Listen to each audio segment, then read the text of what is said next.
just realized you see the hole in my wall.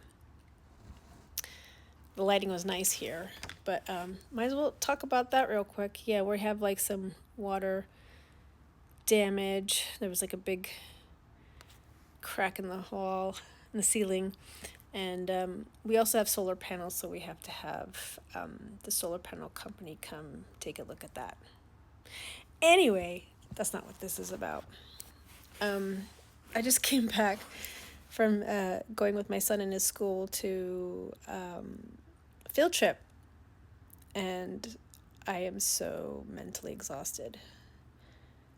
And, he didn't do anything crazy. He's not running off as much as he used to.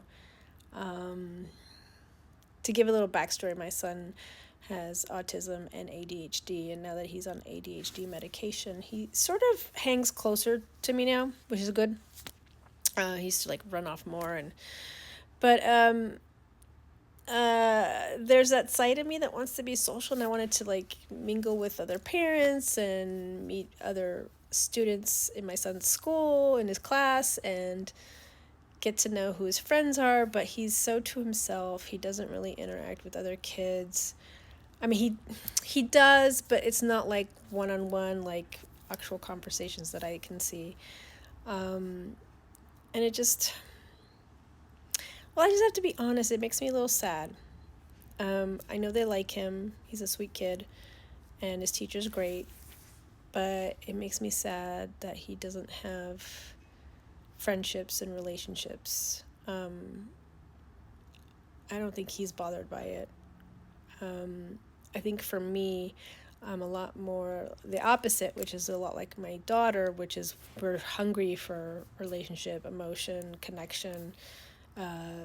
There comes that whole rejection sensitivity disorder, because we always want to feel included. We always want to feel part of the gang. So I was looking for, we went to the Exploratorium in San Francisco, and I was really looking forward, because I have not seen the new, it's not a new location anymore, but it's new to me because I remember when it used to be at the Palace of Fine Arts. And I just kind of miss socializing in general. I'm a parent day in and day out. I'm also an instructional assistant at work at my other school that I work at. And yesterday I tried to go to a social hour, happy hour, and I think 3 other people showed up from the work social hour and happy hour, because it was raining and, people have colds and stuff. So I set myself up for high expectations sometimes, and then just, I'm a people person. Maybe not as much as my mom or my sister, but I do like hanging out with people and getting to know them and stuff. So anyways, we went to the Exploratorium.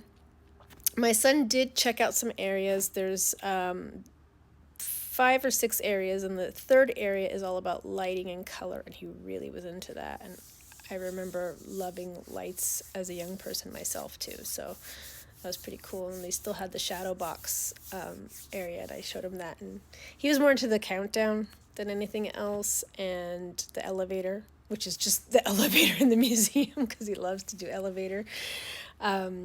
And he'll ask you, what floor are you going to? So, made the best of it, but a lot of 3rd graders, a lot of loud noise. It's a little sensory overload for me too. So, it's interesting. I have a talk with my psychiatrist on the 8th of March. I had to schedule it months in advance. And I don't know if they're going to do a proper assessment and really figure out, but I just feel in my bones that like I definitely think I'm ADHD and I might be autistic, because there's definitely this conflict within me of like, ooh, I want to be social, ooh, I'm burnt out, ooh, I want to be social, ooh, I'm burnt out. So we'll see what that is, and mood stuff, just to rule out any mood disorders and stuff, because I just remember a lot of people on my mother's side of the family kind of just being very reactive and instantly angry a lot. So trying to find the genetic connection to that. So anyway, there was like this concert I was thinking of going to tonight, with a community of people I don't really hang out with anymore that I miss, and kind of trying to get myself out there to do things I don't do as much anymore. But I'm exhausted, and it takes a lot out of me. It's almost as if I have to set up to be like, that's the event I'm going to into the future. I gotta save my energy for it. I gotta rest all day, and then I get made up, and then I go out, and then I'll work that 2 to 4 hours, and then, being social, whatever, and then go home.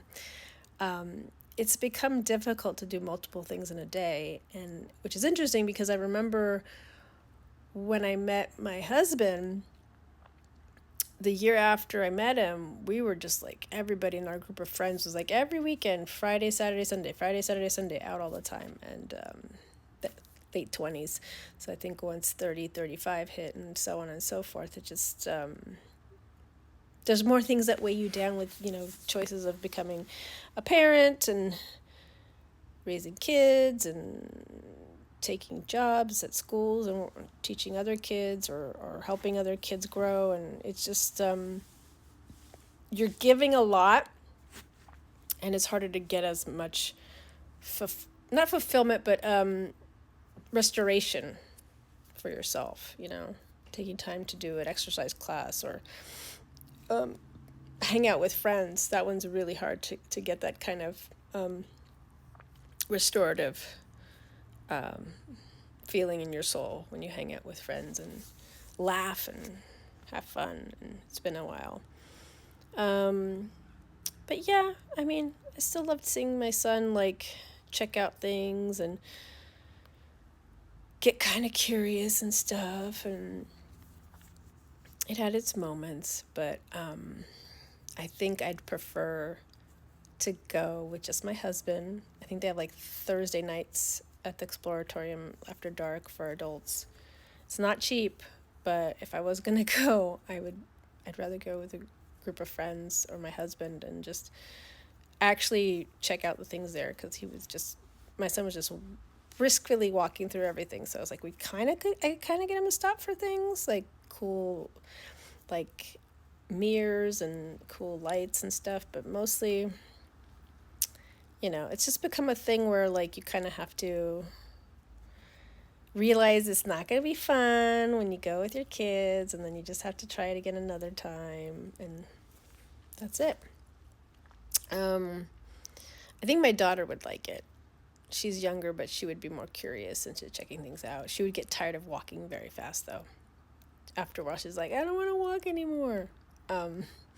So there's a lot of burnout and sensory overload to work around in our family. So we just try to do our best. And it sounds like the rains are going to come back again, which makes me wonder, how do you do with sensory overload and burnout yourself? Let me know.